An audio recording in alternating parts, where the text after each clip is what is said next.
자, 거래소 같은 경우에서는 외국인들이 한동안 또 매도 흐름을 나타내다가 어제 오늘은 소폭의 좀 매수가 좀 나오는 경향이 보였습니다. 자, 외국인들의 수급 가운데서 우리가 좀 다시 한번 사자 코리아를 우리가 기대해 볼 수가 있을까요? 네, 그동안 약 3주 정도에 걸쳐서 외국인들은 약 2조 3,600억 원 정도를 매도를 했습니다. 짧은 기간에 상당히 큰 규모로 매도한 셈이죠. 그런 상태에서 어제부터 외국인들이 다시 우리 증시에 복귀하는 현재 그런 모습이 나타났다는 건데요. 어떤 변화로 그런 것인지, 그리고 이러한 순매수 전환이 계속 연속적으로 나타날 수 있는지에 대한 윤곽을 잡아놓을 필요가 있다는 것이죠. 자, 일단 현재 그동안 외국인들 약 3주 정도, 정확히는 7월 17일, 7월 중순부터입니다. 그때부터 외국인들이 우리 증시에서 본격적으로 그동안 상당히 큰 규모로 매수했던 그들이 갑작스럽게 매도했던 이유가 뭔지부터 판단해 볼 필요가 있다는 거죠. 글로벌 악재, 약간 부담이 되는 변수 등도 있었습니다만은 특별히 우리 증시에 국한돼서 재규로 매도했다면 그와 관련된 코리아 디스카운트 내지 코리아 리스크가 있었다는 것이죠. 3대 변수 내지 악재가 있었습니다. 한 가지는 지정학적 리스크. 이거는 어쩔 수가 없죠. 이거는 시스템 리스크입니다. 하지만 최근 들어 약간 질서가 잡히면서 완화되는 그런 측면이 좀 있죠. 그리고 끊임없이 금년 연초부터 제기됐던 반도체 업황 정점론이 있습니다. 여전히 그 문제, 그 숙제를 안고 있는 그런 상태죠. 이와 관련돼서는 시각이 좀 엇갈리고 있는 그런 상태입니다. 해당 삼성전자 및 SK하이닉스가 최근 들어 맥을 추지 못하고 있는 그런 배경이기도 합니다. 세 번째 악재는 역시 법인세 인상과 관련된 세법 개정안 정책 리스크죠. 현재 문재인 정부는 좀 반시장 친화적인 정책 개념을 갖고 있다는 거죠. 그런 컨셉이 현재 부담을 주고 있다는 것 등이 이제 악재인데요. 이 세 가지 악재가 외국인들의 지난 3주간 2조 넘는 대규모의 순매도를 촉발시켰던 그런 악재로 작용됐다는 건데요. 그럼에도 불구하고 어제 오늘 외국인들이 순매수 전환한 것에는 분명한 긍정적 신호를 우리가 발견할 수 있다는 것이죠. 일단 기술주와 관련된 경계로는 애플 실적이 상당히 좋게 나왔고요. 또 최근 들어 또 어제부터 다시 애플이 강세로 전환이 되면서 추세에 복귀하는 모습이 뚜렷하게 나타나고 있는 그런 상태라는 것은 도움이 됩니다. 또한 전체적으로 신흥 국가, 이머징 마켓, 한국을 포함한 현재 아시아 국가들까지 다 포함이 되죠. 이 신흥국에 대한 현재 긴축과 관련된 약간의 긴장 상태. 긴축 모드는 점진적으로 미국의 금리 인상 가능성이 옅어지면서 좀 완화되는 그런 측면. 미국 외에 영국 및 또 현재 유럽도 더 나아가서 일본도 긴축할 가능성이 고조됐던 때가 지난 7월 중순까지였습니다. 그런 분위기에서 조금씩 완화되고 있다는 것도 그에 해당이 되죠. 따라서 최근 들어서 한동안 이머징 마켓 펀드 쪽에서 유출됐던 현재 자금들이 다시 환류하는 그런 모습이 나타나고 있다는 것을 알 수가 있고, 실제로 지난주 현재 글로벌 펀드에서 EM 쪽에 해당되는 펀드 유입이 약 20억 달러 정도 됐다는 건데요. 그 중에서도 한국과 관련된 현재 그런 펀드 쪽에 유입된 자금 규모가 12억 달러, 전체 EM에 현재 즉 신흥국에 해당된 전체 20억 달러 중 약 60%에 해당되는 12억 달러 정도가 한국물에 현재 유입이 됐다는 것에서도 긍정적인 측면을 알 수가 있고요. 자, 환율과 관련돼서도 앞에서 설명드렸지만 조금씩 다시 원고, 원화가 좀 절상되는 쪽으로 움직이고 있습니다. 현재 1125원 정도인데요. 달러당.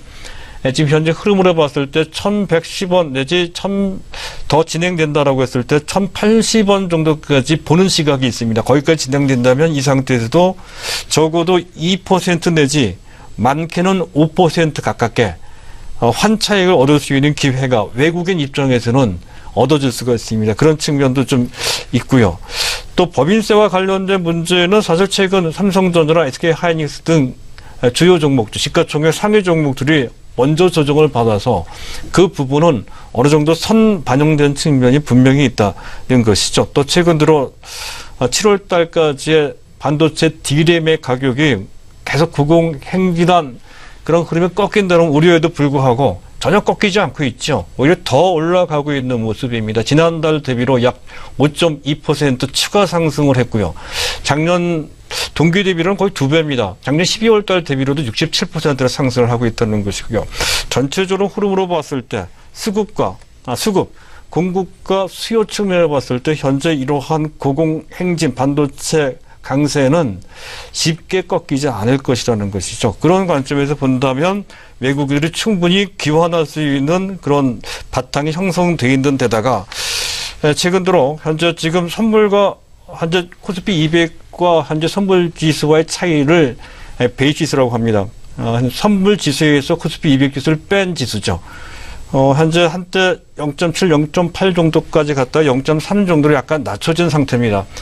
그 상태에서도 외국인 매수가 들어오고 있다는 것이죠. 이런 정도, 어느 정도 그러한 선물 지수가 좀 높아지는 그런 상황이 나온다면 오늘 같은 경우 외국인들이 선물 쪽에서는 거의 매수를 하지 않았습니다만은 다시 매수를 재개하게 되면 현재 베이시스가 높아지게 될 것이고 이에 따라서 외국인들은 아마도 그런 점을 이용해서 차익보다는 비차익 위주로 해서 적극적인 프로그램 매수를 할 소지가 상당히 높죠.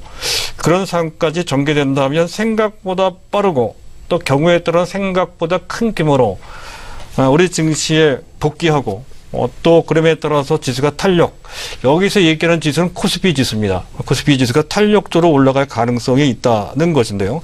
한 가지 변수가 있다고 한다면 금융투자권입니다. 오늘 금융투자가 어제도 있지만 오늘도 현재 지난 3주간 적극적으로 매수했던 그들의 스탠스와는 전혀 다르게 1,000억 원, 시장 분위기가 나쁘지도 않았죠. 나쁘지 않고 이 상태에서 지수 위치도 어느 정도 조정받아서 좋은 위치입니다.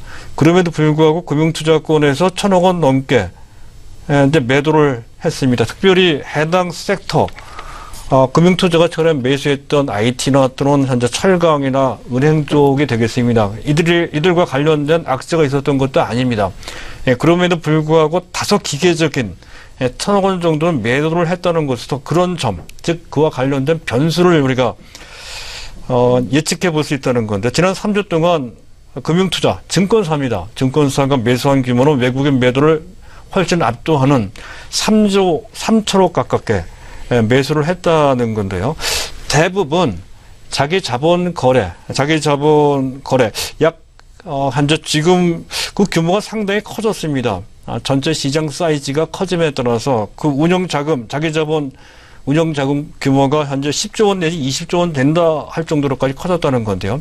주로 그를 통해서 현재 매수 차익 거래 또는 매도 차익 거래를 많이 한다는 거죠. 지금은 매수 차익 거래를 많이 합니다. 현물 매수를 하고 선물을 매도를 하는 플레이를 뜻하는 것인데요.